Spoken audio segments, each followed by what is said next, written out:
بسم اللہ الرحمن الرحیم۔ السلام علیکم۔ یہ کہانی ایک چھوٹے سے گاؤں چوہر کی ہے جو پہاڑوں کے دامن میں واقع ہے۔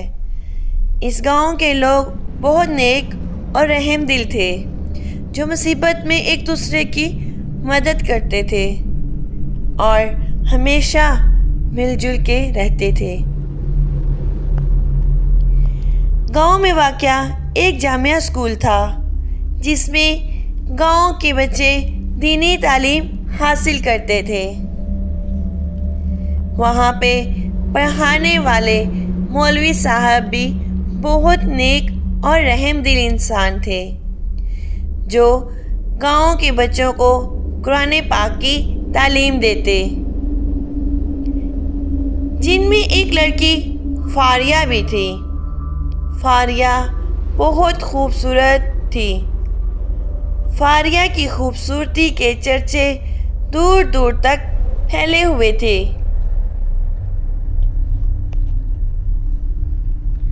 اس کی آنکھیں نیلی، بال ریشم جیسے اور جلد چمکتے ہوئے چاندی کی مانند تھی۔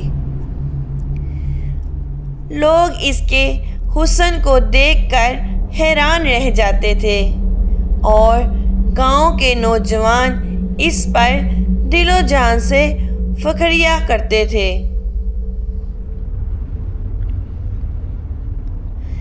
ایک دن گاؤں میں ایک اجنبی لڑکی آئی جس کا نام میرب تھا۔ وہ نہایت خوبصورت اور نرم دل لگتی تھی۔ فاریہ کو بے حد پسند آئی اور دونوں کے درمیان دوستی ہو گئی۔ گاؤں والے بھی ان دونوں کی دوستی کی سراہتے، لیکن نہ تو فاریہ نے اور نہ ہی گاؤں کے لوگوں میں سے کسی نے بھی کبھی میرب کے گھر والوں کو نہیں دیکھا۔ وہ اکثر اکیلی آتی اور شام کو اکیلی ہی واپس لوٹ جاتی۔ اکثر گاؤں کے لوگ یہ دیکھ کر حیران ہوتے کہ پہاڑوں سے ویران راستے سے گزر کر میرب اکیلی کسی خوف کے بغیر روز کیسے گھر جاتی ہے۔ لیکن ایک عجیب بات یہ بھی تھی کہ میرب سے دوستی کے بعد سے فاریہ نے اپنے خوابوں میں ایک خوفناک عورت کو دیکھنا شروع کر دیا۔ وہ عورت فاریہ کے خوابوں میں آتی اور اس کی بڑی بڑی سرخ آنکھیں اور لمبے نوکیلے دانت ہوتے اور ہر بار اسے کہتی، میں تمہیں بہت پسند کرتی ہوں، میں تمہیں اپنے ساتھ لے جاؤں گی۔ فاریہ ان خوابوں کو محض ایک اتفاق سمجھ کر نظر انداز کرتی رہی، لیکن دن بدن ان خوابوں کی شدت بڑھتی گئی۔ ایک دن میرب فاریہ کے گھر آئی تھی۔ فاریہ کو آئینے کے سامنے کھڑی اپنے بال سنوار رہی تھی۔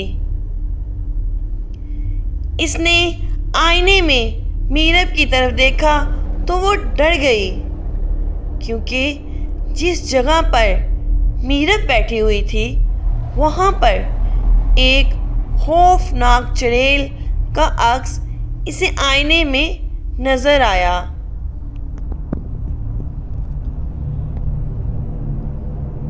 پھر اس نے مڑ کر میرب کو دیکھا تو وہاں میرب کے سوا کوئی نہیں تھا۔ اتنے میں فاریہ کی ماں کمرے میں آئی اور بولی، جلدی کرو، مدرسہ سے دیر ہو رہی ہے۔ تمہیں اور دونوں اٹھ کے مدرسہ چلی گئیں۔ لیکن اس دن فاریہ کا دل بے حد گھبرایا اور اسے میرب پر شک ہونے لگا۔ فاریہ نے میرب کی حرکات پر نظر رکھنا شروع کر دی۔ ایک دن مدرسہ میں بیٹھی دونوں پڑھ رہی تھی۔ فاریہ نے دیکھا میرب کو کونے میں بنے ہوئے ایک کمرے میں گئی، جو ایک اسٹور روم ٹائپ کمرہ تھا۔ فاریہ چپکے چپکے اس کے پیچھے گئی۔ جیسے ہی فاریہ کمرے میں گئی، اس نے دیکھا وہاں پر کوئی بھی نہیں تھا۔ فاریہ یہ دیکھ کر بہت پریشان ہوئی، کیونکہ کمرے میں نہ تو کوئی اور دروازہ تھا اور نہ کوئی کھڑکی جہاں سے میرب باہر جا سکتی۔ اس نے سوچا کہ شاید وہ ویسی نہیں جیسی وہ نظر آتی ہے۔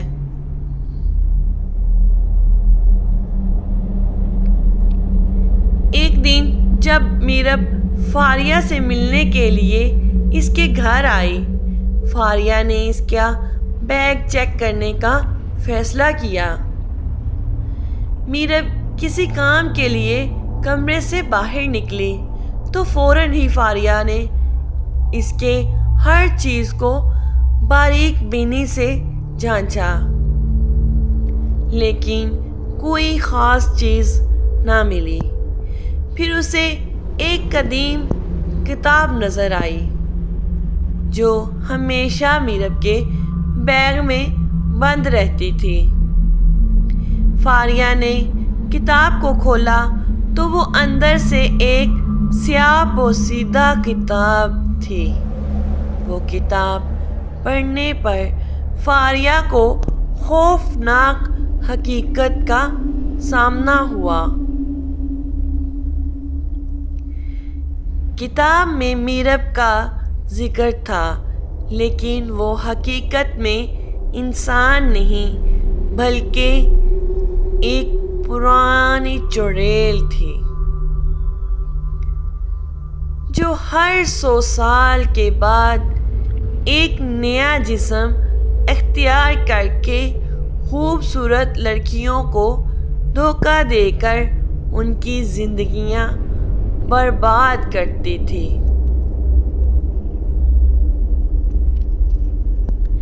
فاریہ کی سانسیں تھم گئیں، اس کے سارے خواب ٹوٹ گئے۔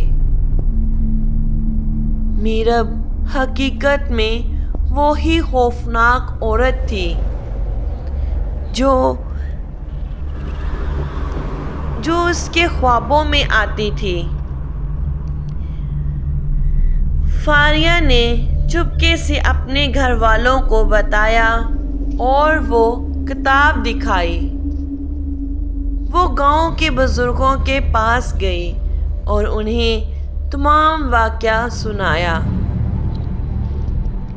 بزرگوں نے بتایا کہ یہ چڑیل گاؤں کی تاریخ کا حصہ ہے، جو ہر 100 سال کے بعد دوبارہ زندہ ہوتی ہے اور کسی معصوم لڑکی کو اپنا شکار بناتی ہے۔ فاریہ کو خبردار کیا گیا کہ وہ فوراً میرب سے دور چلی جائے، ورنہ اس کی جان بھی خطرے میں پڑ سکتی ہے۔ فاریہ نے اور اس کے گھر والوں نے اسی رات چھپ کر شہر جانے کا فیصلہ کیا۔ جیسے ہی وہ گھر سے نکلے، میرب اس کے سامنے چڑیل کی شکل میں نمودار ہوئی۔ اس کی آنکھیں سرخ، لمبے ناخن اور چہرہ خوفناک ہو گیا۔ فاریہ کو لگا کہ اب وہ مرنے والی ہے، لیکن گاؤں والوں نے وقت پر پہنچ کر چڑیل کو جلا دیا۔ لیکن نہ تو فاریہ نے اور نہ ہی گاؤں کے لوگوں میں سے کسی نے بھی کبھی میرب کے گھر والوں کو نہیں دیکھا۔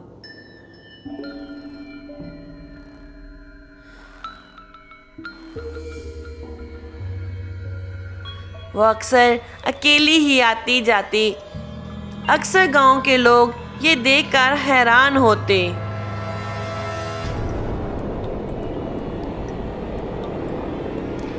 لیکن اس واقعے کے بعد وہ ابھی بھی میرب کا نام سن کر بھی کانپنے لگتی ہے۔ گاؤں میں اس رات کے بعد ہر کوئی اس بات کو جان گیا کہ خوبصورتی ہمیشہ سچائی کی علامت نہیں ہوتی۔ فاریہ نے اپنی زندگی پھر سے شروع کی، لیکن چڑیل کی یادیں ہمیشہ اس کا پیچھا کرتی رہیں۔ یہ کہانی ایک بار پھر ہمیں یاد دلاتی ہے کہ کبھی کبھار جو چیزیں بظاہر نظر آتی ہیں وہ اندر سے بہت خطرناک اور خوفناک بھی ہو سکتی ہیں۔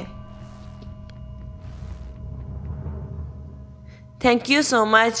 Please subscribe my channel and like, share. Allah Hafiz.